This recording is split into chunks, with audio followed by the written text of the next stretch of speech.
how to get a wholesale license in New York. Hey guys, in today's video, I'm going to show you how to get a wholesale license in New York.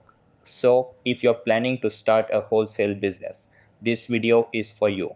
Let's dive in. In New York, a wholesale license is known as a certificate of authority.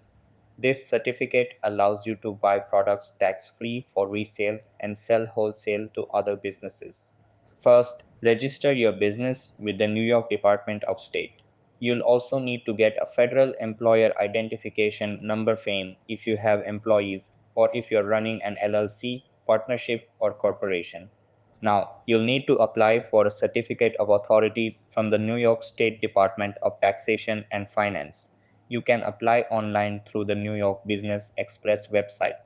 For the application, you'll need to provide details about your business, such as the business name, address, structure, and personal information of the owners.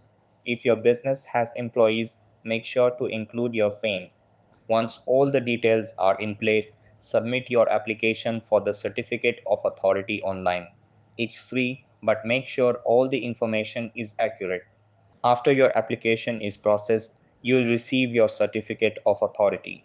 Be sure to display it at your business location to comply with New York state law.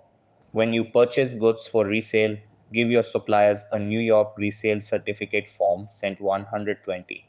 This allows you to buy products without paying sales tax. Don't forget you'll need to file sales tax returns with the state, even if you're only selling wholesale. Make sure you file on time to avoid penalties. That's all for the video.